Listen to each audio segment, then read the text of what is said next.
I should have you say, Latika, my favorite part of conducting weddings is after the wedding, the crowd comes to me and says, Abhi pata chala, now we learned what happened in my wedding. Thank you so much for having me. It's the middle of the afternoon. So, of course, after that wonderful lunch, it's nice and warm outside, it's nice and cool inside, and it's easy to get a bit bored. So, what I was going to suggest is that we start with a very, very short meditation. If I can bring everyone to sit upright, comfortably.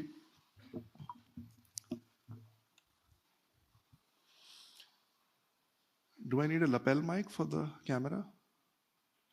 No? Are we good with this? Take it. Chalo.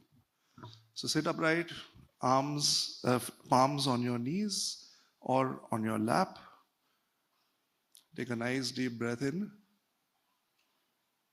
and release it slowly. Now the next breath in, we close our eyes. Hold it for 1 second. And then as we release, let's chant Om together. Om.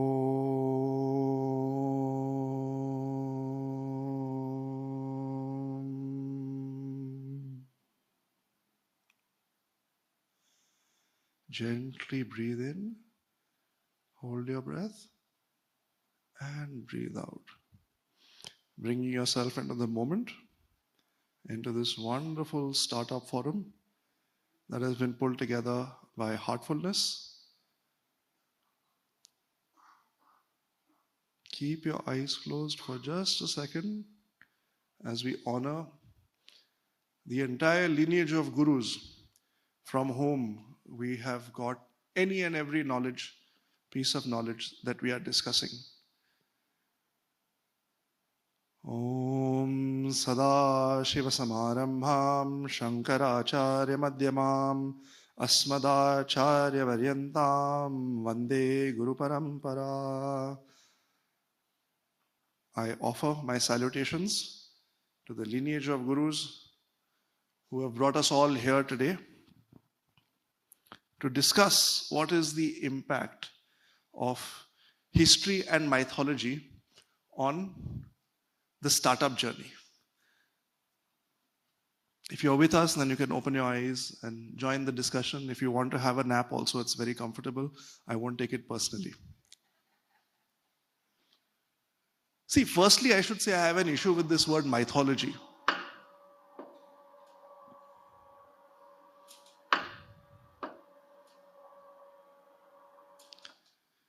Because every word has a dictionary meaning and a implied meaning. And when we use the word mythology, we associate it with myth. Myth being something, it's a false story. So this isn't purely mythology, this is our itihasas and puranas. Itihasas because they were written down when the characters, when the people in those stories were there. So Mahabharata and Ramayana are itihasas that were written when Bhagwan Sri Ram and Bhagwan Sri Krishna were present. And Puranas, which when they were compiled in the Dwapar Yuga had happened in the past. So your Puranas and Itihasas together are what we call mythology today. But in Sanskrit, these are not just mythology, this is known as Shastra. And Shastra, along with Vedic Shastras like Upanishads and so on, is the root of order in our society. Order means what? Order is that capability which keeps everything in place. Shasanarthe iti shastram. That which gives order is Shastra. And so speaking on the impact of Shastra has been completely life-changing for me. Why? Because Shastra changed my life. When I started studying too many years ago now to try and recall, it wasn't because I wanted to understand what is in the Bhagavad Gita, just understand what is in the Bhagavad Gita to do these talks. It was because a lot of what the London School of Economics was able to offer was unable to meet a need in our heart. And so this study of Bhagavad Gita transformed my life. And what I'm intending to do in this talk is to introduce one or two concepts that might compel you as leaders to start on a journey of your own.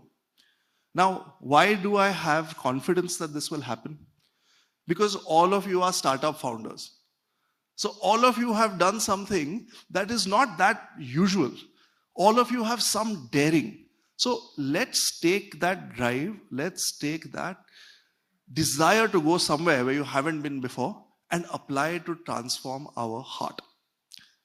I had the joy of graduating in the 2008 financial crisis. And luckily, I got a job, then I lost a job, then I got a job, and that job I managed to keep for some time. Moved very, very, very, very fast through that job. 10 years in consulting and then in-house in various banks. I won't drop names. I'm sure we can connect on LinkedIn and you can see which exact organizations they are all over the world. But 10 years into my journey, something started to slip. There was something that wasn't working for me. And at that time, the study of Shastras that had happened in university came back to help. Through the application of these simple principles, within 2 to 3 years, my entire life, my entire career transformed. Not to drop too many examples, but just to illustrate, the last fundraise that I did was 500 million pounds. So 5,000 crore rupees. And the entire credit for that goes to the wisdom and guidance that Shastra has provided. And about a year ago, I had the opportunity to exit banking and launch my own startup. And within that period, we have acquired coaching clients, which are primarily investors and CEOs across UK, US, Europe, Middle East, and now India. And I find that on this startup journey, which is quickly evolving from coaching to strategic consulting, every element of running a startup, like how do we raise money? How do we acquire customers? How do we influence people? How do we build a top-notch team? How do we have tough conversations? All of this is informed by Shastra. And literally, if I were to take each one of these topics, it would be a 20-minute discussion in itself. But what I wanted to talk about is how does Shastra inform us when everything goes wrong?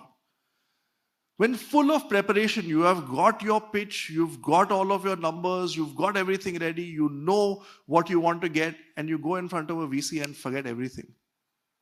In that moment, how do we manage ourselves? That was what I wanted to illustrate in this discussion today. And so, to understand that, we have to go back more than 5,000 years in the battlefield of Kurukshetra for the greatest battle of our Itihasa, which was between the Kauravas and Pandavas. And on both sides were allied all of the kingdoms, pretty much, of ancient India. And not just India, but a land that stretched today from Syria to Laos and Cambodia on the other side. So these two armies had assembled, and this scene from the Mahabharata stands up in our head, where these armies on a crisp winter morning are waiting to see what the outcome of this war is going to be. And in his palace, the blind king Dhritarashtra asks, Dharma kshetre kurukshetre samaveta yuyutsavaha mamakaf pandavaschaiva kima kurvata sanjaya. He says, in this place of dharma, in this land of action, which is Kurukshetra, between my sons and the Pandavas who have assembled, tell me, O Sanjaya, who was his servant who could see, tell me, O Sanjaya, what is happening? Now, look at the analogy of a blind king. All of us as startup owners are kings of our own domain. And why are we kings? Because it is our responsibility to see things as they are, not as we want to see them. But when our own emotions get entangled up, we become the blind king. And what does he ask? Dharma kshetre. Dharma. One of those words of our culture that is so deep that if we were to explore it, we could spend hours and hours, days and days altogether. But one beautiful meaning of dharma is the root dhruti, that which makes things what they are. In today's language, that which gives authenticity. So as startup founders, we have to ask ourselves, when we go out and we're selling a product or selling a service or building a team and painting a vision, are we being authentic to who we are? The very first word of the Bhagavad Gita, dharma. The second word, kurukshetra. Kuru means action. Kshetra means the place of action. And Kurukshetra isn't just a city or a town a few 100 miles away from Delhi. Kurukshetra is the place where all of us are engaging in action. A doctor's Kurukshetra is his hospital. A startup founder's Kurukshetra might be his office, might be his factory floor, might be his client space where they are pitching, might be the VC's boardroom where they're trying to make things happen. A lawyer's Kurukshetra is the law firm. It might be the chambers of the court. Each and every one of us are facing our own Kurukshetra. Two words, so much deep meaning spoken by a blind king. What can we as startup founders take from these messages? So he asks this question. Oh, Sanjay, tell me what's happening on the battlefield. And Sanjay starts to say, both of the armies are assembled and the Pandavas are there. And we all know that in the beginning of the Bhagavad Gita, Arjun has a breakdown. But did you know that the first person who is spoken about in the Bhagavad Gita is not Arjun? It's Duryodhan. Sanjay says, look, your son Duryodhan is standing there. And Duryodhan goes up to his guru, who's Dronacharya. He goes up to his guru Dronacharya and says, look, your clever disciples have assembled on the other side to come and fight us. What intelligence you, O Guru, have provided them? Can you imagine? On the eve of a battle, a king is insulting his guru. Why does this happen? Because in that moment, Duryodhan felt insecurity. He was insecure and he didn't know how to deal with this emotion. And so what did he do? He lashed out at his guru. All of us as startup founders are dealing with the reality that our venture could fail. And not only will the venture fail and lose us money, it will lose us face. And that creates in us, unless we are able to manage it, it creates in us an insecurity. And often we lash out at those people who are there to serve and protect us. At our teams, at our suppliers, at our guides, at our mentors, sometimes even at our investors. So he goes up to his guru and insults him. And not only does he insult his guru, he insults all of the other kings who have assembled and says, you are useless. You don't do anything. You just protect Bhishma because he's the one to protect in our army. And so Bhishma sees this scene where all of the other kings are getting angry and Dronacharya, the guru, is getting angry. And this person is just going on and on like a mindless, I don't want to use the word fool, but you can fill in the gap, like a mindless person. And Bhishma, in response, picks up his conch and says, I need to shut this person up one way or the other. And he blows the conch to indicate the beginning of the war. And you can imagine just the tumultuous sound that is one side of this massive plane suddenly starts blowing their conch, and not just their conch, but their drums and their trumpets to signal the start of the war. And do you think the other side keeps quiet? Bhagavan Shri Krishna lifts his Panchajanya, his conch, and blows it loudly, filling fear in the hearts of the enemies, shaking the very earth and the heaven itself, followed by all of the Pandavas. And in this scene where conches are blowing, trumpets are blowing, drums are drumming, horses are neighing, elephants are trumpeting, Arjun says, take me to the middle of the battlefield so I may see who I am fighting. And that is the next message for us as founders, which is when things are going good, we fall prey to hubris. And Bhagwan Shri Krishna takes Arjun to the middle of the battlefield, shows him who he is fighting. On the other side, he sees all of the people that he has grown up with. His heart is filled with pity. It's filled with sadness. And he starts to break down. He says, Vepatushya sharire me roma harshasya jayate gandiva samsate hastate. I cannot stand. My hairs are standing on end. This bow that I hold is falling down. And in that moment, Arjun turns to Bhagwan Shri Krishna and says, I am your disciple. I surrender. Now you guide me on what needs to happen. And that guidance of Bhagwan Shri Krishna constitutes the entirety of the Bhagavad Gita that has nourished our culture, not just in that moment 5,000 years ago, but for the centuries since and continues to do today. We don't have time to go into the whole Bhagavad Gita, but there's one verse that really stands out to me that I'm sure will resonate with all of you as well. Where Bhagwan looks at Arjun and says, Uddhare dhatmanatmanam atmanam avasadayet atmaiva hyatmano bandhuhu atmaiva ripuratmanaha. He says, O Arjuna, lift yourself by yourself. Because in yourself, you have your best friend. But if you don't manage yourself, you will become your worst enemy. Now, why is this relevant? We said there are itihasas, Puranas. You might say, I don't believe it.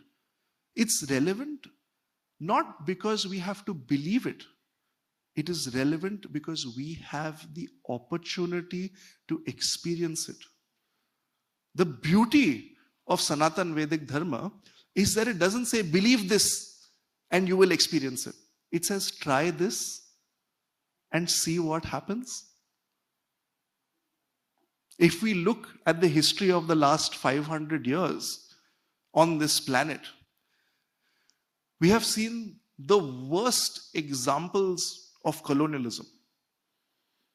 When countries in Western Europe went to South America, they stripped that land of all of the gold that they had. They destroyed that culture, such that a culture as great and ancient as ours simply doesn't exist anymore.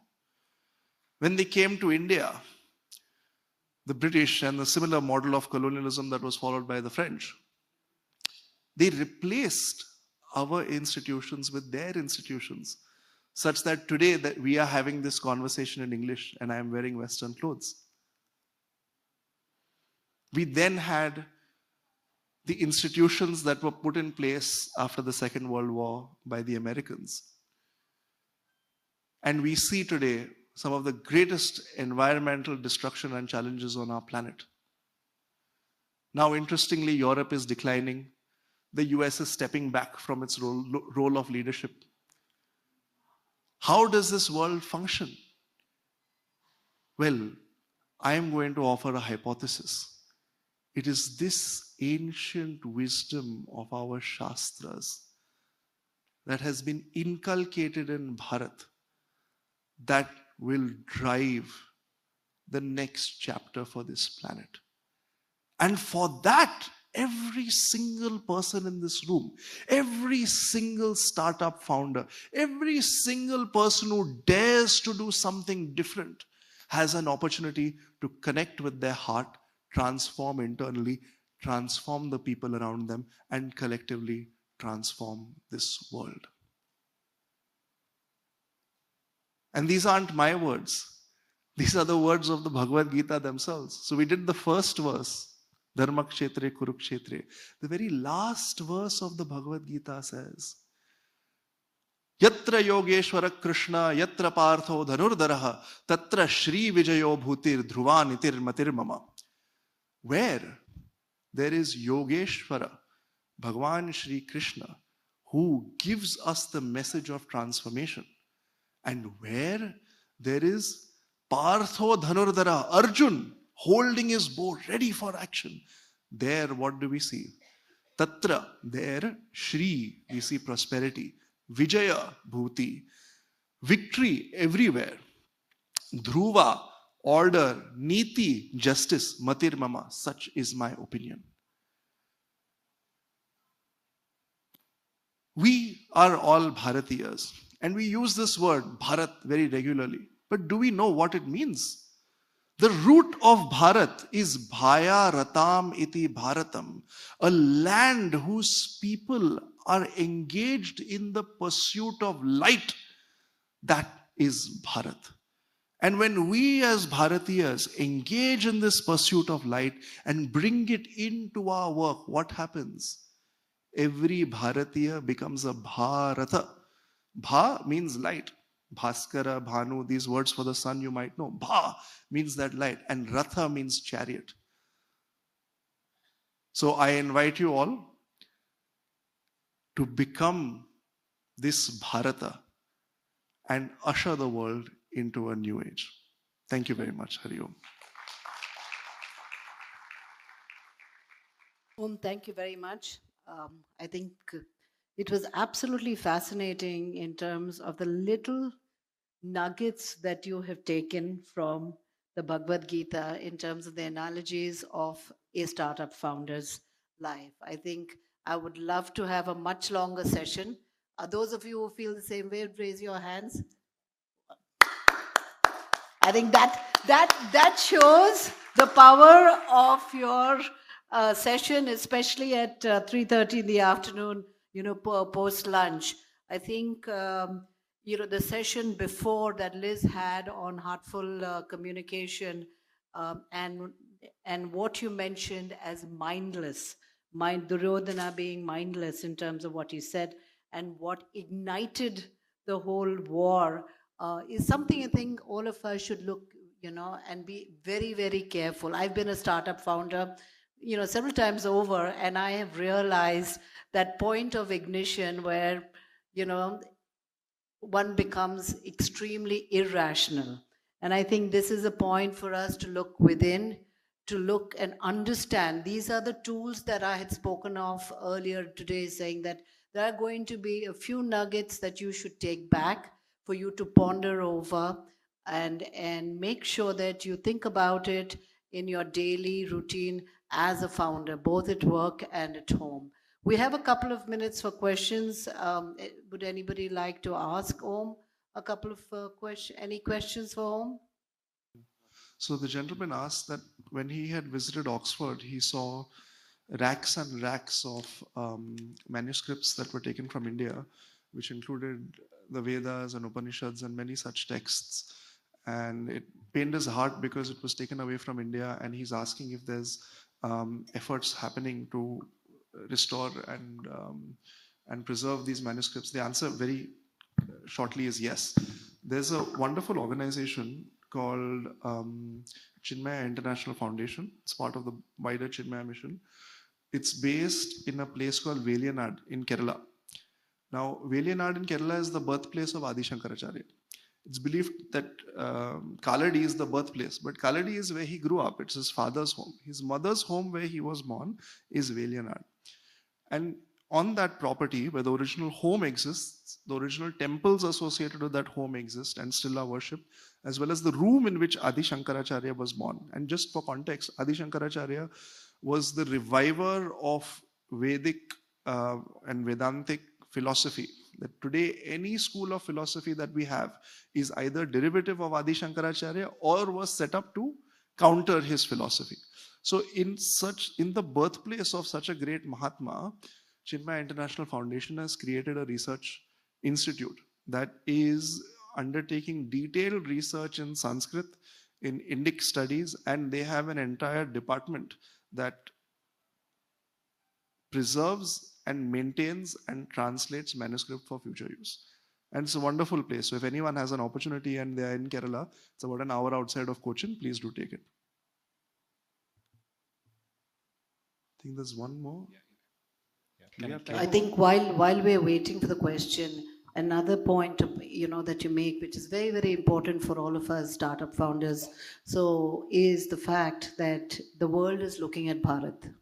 And from a startup perspective, I used to lead startups for the Middle East, North Africa, and Southeast Asia. Every startup ecosystem where I went and met startup founders, VCs, the government officials, they didn't want to know what was going on in Silicon Valley, nor were they interested in what was going on in China or Israel. All they wanted to know is, how has the Indian startup ecosystem grown in less than 15 years, right? 2010 was when everything started off.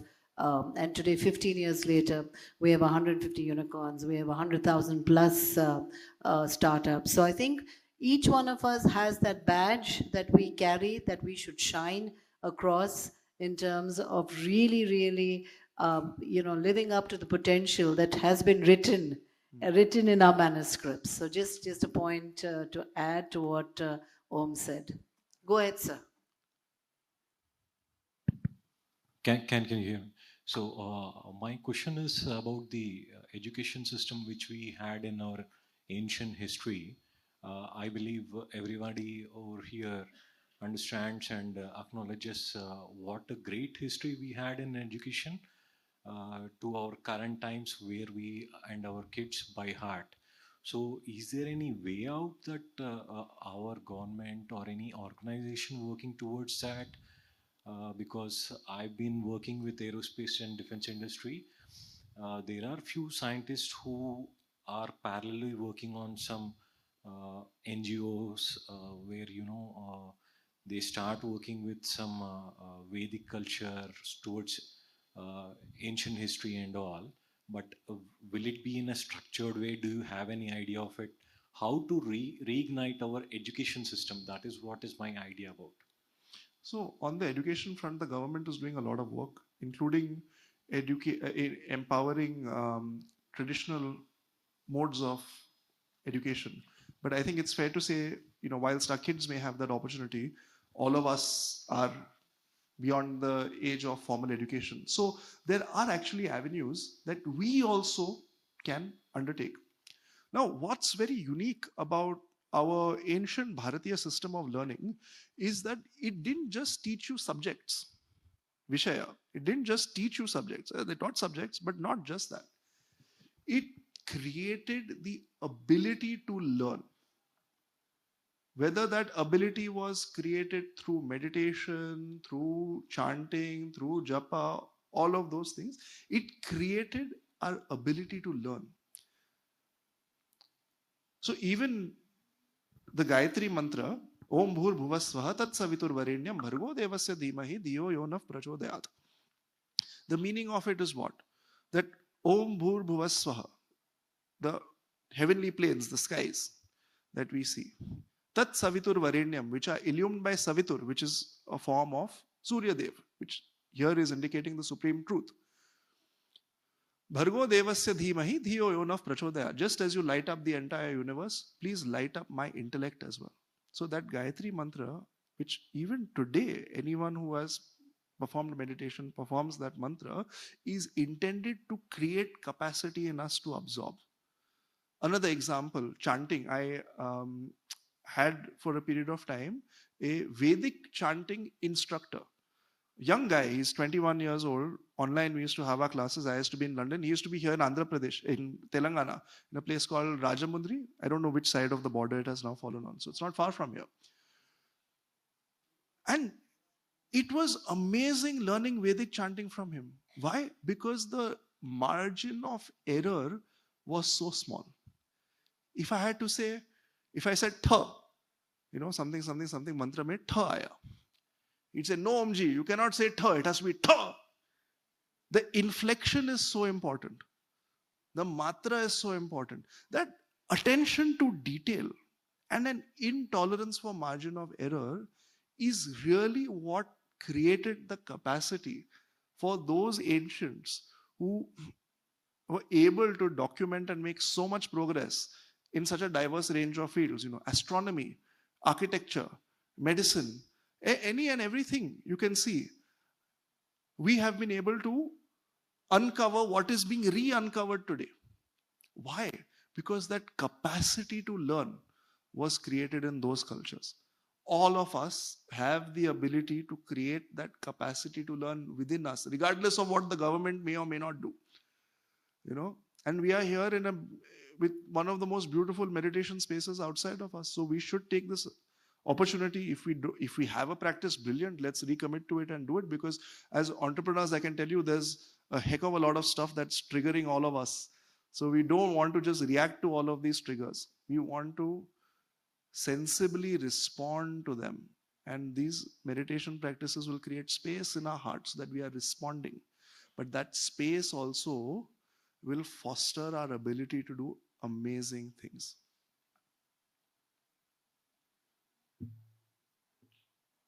One last question.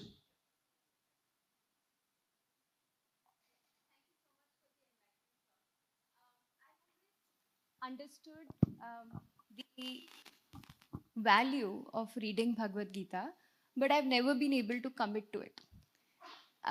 So after listening to you, I just wanted a recommendation in terms of, is there a lighter read for somebody like me to start with so that I can really commit to reading Bhagavad Gita? So if you walk out of this room, around the meditation hall, there are stone tablets that have one verse of the Bhagavad Gita and its English translation. No commentary, no nothing. Simple verse by verse. So even if we take a simple translation of each verse and think about it every day, in 2 years we will have learned the whole Bhagavad Gita, or understood at least. Okay, so there are very simple, straightforward ways of doing it. I obviously studied and resonated with the teachings of my Guru, Swami Chinmayananda. So his commentaries are available on Amazon. It's called The Holy Gita by Swami Chinmayananda. He's also written 2-volume set of books called The Art of Man Making, which takes these messages from the Gita, the key verses, and distills them into concepts, similar to our discussion today. And those are also very beautiful, and they also land the message. So it's 2 volumes. Again, if you read and absorb a chapter every couple of days, I think that can land us in a good space. And not that I'm here to plug my own content, but you asked the question, so I'll mention it. We have Bhagavad Gita videos on my YouTube channel, so you can just search Om Dhumatkar and it'll come up, where every Sunday we will release one 10 to 15 minute video, not longer. In fact, our talk today is longer than the videos that we put out. So 10 to 15 minute video, which explains one concept and relates it to our modern life with the original Sanskrit and chanting. So if you wish, you can partake of that. Thank you so much, Om. I think, from the reaction from the audience, my own reaction, I think it's time we did the Bhagavad Gita for startup founders. I think that's the ask, right? So if Ishwar wills it, it'll happen. It'll make it happen. Absolutely. So thank you very much for your session today. Definitely extremely enlightening, very, very, relevant to our forum, that the Heartfulness Startup Forum, and really appreciate your time and insights.